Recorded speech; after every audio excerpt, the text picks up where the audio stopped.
Hello, this is Narain water level controller for three-phase submersible pumps model WLC20. So this is a premium water level controller. So as you can see, it has the indication for the bore well or the open well if you are using for open well this one, and it has this tank indication. So you will have 4-level indication for the overhead tank.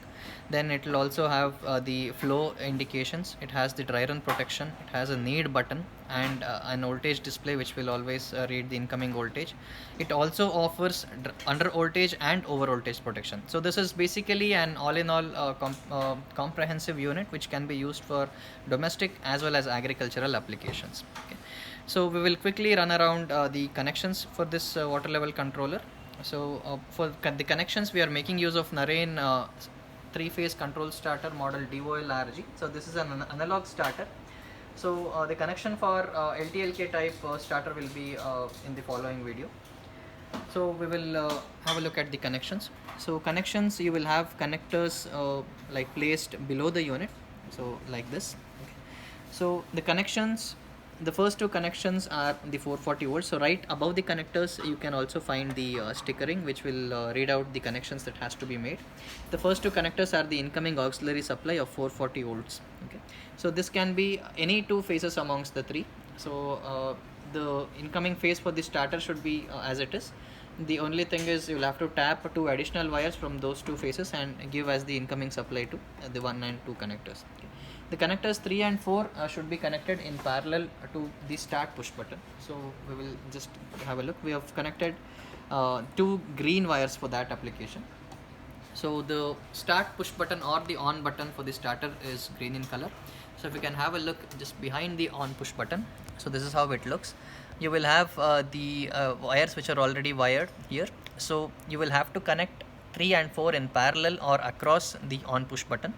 So the green wires which were taken from 3 and 4 will the connector from 3 will go here and connector number 4 will go here. So they'll have to be placed on top of the already existing wiring. Okay. So then we have connectors 5 and 6. So connectors 5 and 6 should be connected in series with the stop push button. So we will see how to make that series push connection. So the stop push button or the off push button is red in color. So if we have a look right behind the off push button, this is how it looks.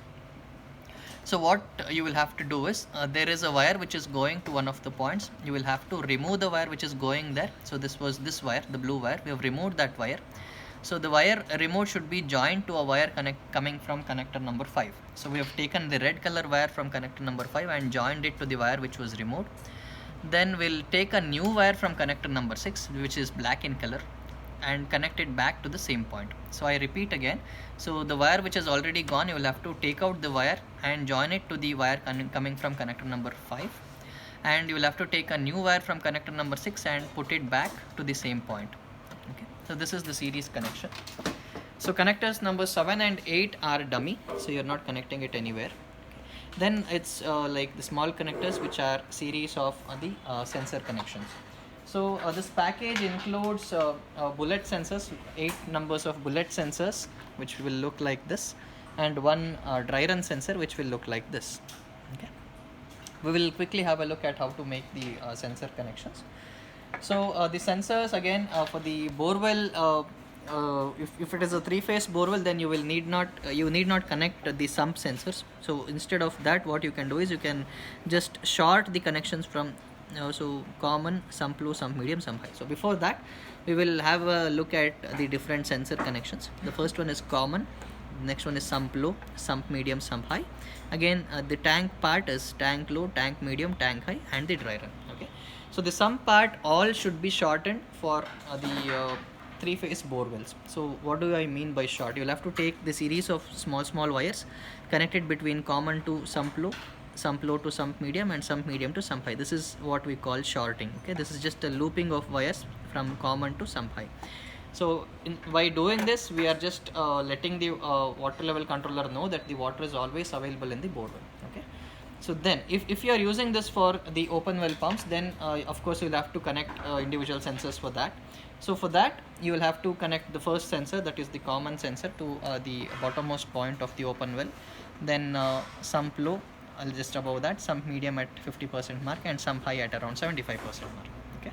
That is how we will have to make the connections if you are using this for the open well.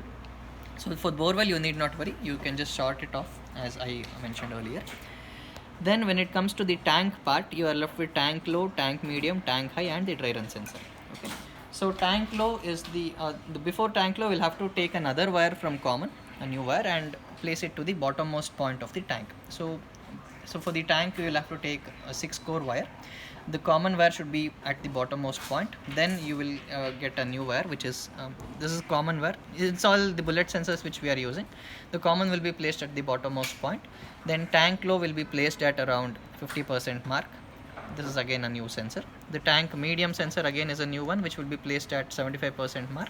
And the tank high sensor is another bullet sensor, which will be placed at the topmost point. So that is the point which the motor stops. When the water hits that sensor mark, the motor stops. Okay. So common at the bottommost point, tank low at 50%, tank medium at 75%, and tank high at 100%. Okay.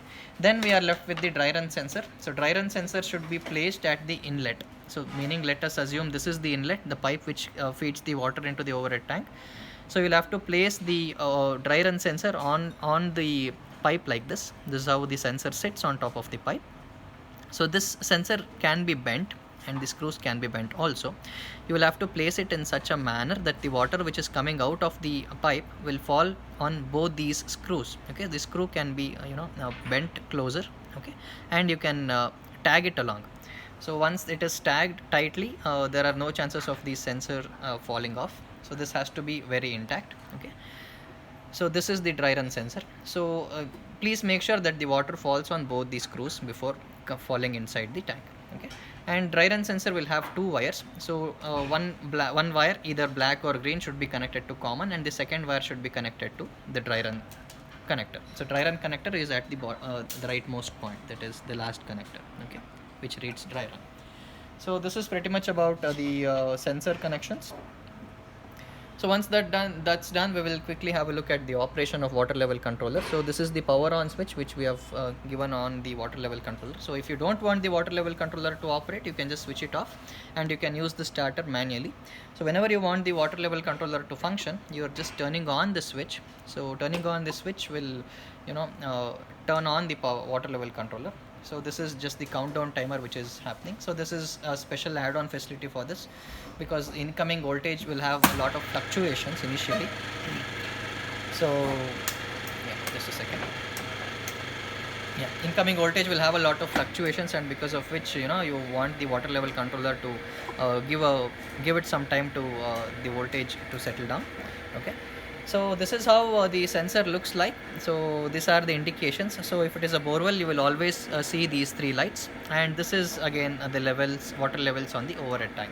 So the operation is pretty simple. Whenever the water level comes below the 75% mark, the motor switches on, and once the water fills up the tank, the motor switches off. That is point number 1. So and if there is any dry run occurring, so when the motor switched on and when there is no water falling on the dry run sensor, so we will give a set time, which can be again set according to your application. And even if the water doesn't fall on that sensor after that time also, then the motor switches off because of dry run. So that is case number 2. And let us assume the water level is at around 75% mark, and you for some reason decide to fill up the tank. You can always make use of this need push button. So pressing this button will immediately switch on the motor, fill up the tank, and switch it off. So this is pretty much about the applications of the water level controller. We'll quickly run around all the different cases. So now the tank is full. Let us see a case wherein the tank is getting empty. Whenever the water comes below the 75%, that is where you see the motor switching on. The motor just switched on, and whenever the water hits this dry run mark, you will see that water flow indicators. Okay. And when the water starts filling up the overhead tank, when the water level is full, the motor switches off. The motor just switched off because the tank is full. Okay. So then we'll see the need push button. So let us assume the water is somewhere below the mark, and for some reason you decide to fill up the tank and switch it off. You can press this need push button to immediately switch on. So pressing this button will switch on the motor. So once the tank fills up, it will automatically switch it off. Okay. So then you can see the water flowing, and whenever the tank fills up, it will automatically switch off the motor. Yeah. And then we are left with the voltage display. So this is the display which will read out the incoming voltage always. So we will quickly run around the settings which has to be made. So if you like press these two buttons together, you will see something called as dry. So dry is nothing but the second, this numbers will be in seconds. It is 120 right now. Dry is nothing but the time duration for which you will have to wait before turning off the motor, just in case the water doesn't fall on the dry run sensor. So since this is 120 now, if the after turning on the motor, the controller will wait for 120 seconds to get the feedback from the dry run sensor. Once the water doesn't fall on the dry run sensor, it will just wait for 120 seconds. Even after this set time, if the water doesn't fall, it will just trip the motor and give out a reason as dry run. So if the motor trips because of dry run, then you will see this light, dry light on. Okay, so you can increase or decrease this time. So I'll quickly again show you that. So pressing these two buttons will say dry and it will keep on blinking. So increasing, you can press the right button to increase the number and the left button to decrease the number. So whatever number you want, you can just set and press the set button. Okay. Next it will ask for POD. POD is nothing but the power on delay which we saw earlier. This is 10 seconds right now. You can increase or decrease. This is the time for which you want the controller to wait as soon as it's powered up. Okay. Again it will be let's make it 5 now. Okay, so after this is set, you can again press the set button. It will read out end. That means the power on delay is set for 5 seconds. So if you want to just check the power on delay, I'll switch off the system and switch it back on. So it counts down from 5, 4, 3, 2, 1. This is the power on delay. Okay, so then we have another setting, the under voltage and over voltage setting. So for that, you will have to switch off the power supply, press the center button and switch on the power supply back. So pressing this and just switching it on, it says LV. LV is nothing but the low voltage, which is set to around 370. This is in terms of voltage. It's 370 volts. You can increase or decrease according to your application. After this is set, you can press the set button, which will read out HV now. HV is the high voltage setting. You can increase or decrease to whatever value you want, and you can again press the set button. It will read out end, meaning low voltage and high voltage settings have been made. We'll just quickly see the protection during that conditions. This indication right next to the display, it will indicate the voltage healthy or not healthy sign. So if it is on, that means the voltage is healthy. If it is in the off, that means the voltage is not good. Okay, I'll now decrease the voltage just to see how, just to demonstrate how this works. So we have set the low voltage to at around 370. I'll be decreasing the voltage. So voltage is now at 352. So this is where you will see this indicator turning off. Okay, this means there is an voltage error, and even if you want to switch on the motor, even if the tank gets empty during this condition, the motor doesn't switch on. So see, the tank is getting empty, but the motor is not switching on, only because the voltage is not right. If the voltage gets back to normal, then the controller will automatically switch on the motor. I'm just getting back the voltage to the normal level. So this is the normal level voltage. Now you will see the motor turning on. Yeah, the motor switched on because the voltage is back to normal, and you will see all the regular water level function happening. So the same case holds good even when there is over voltage. So this is an advantage of this particular model of water level control. You can also set the motor turning on level. So right now it is set to 75% level. You can also set it to one below this. So that is also software programmable. So this water level controller has a comprehensive list of features. I hope this video was clear. If you have any queries, you can always reach us on 99722 I repeat, it's 99722 Yeah, you can also browse our website for more products of us, and our website address is www.narayanelectrics.in.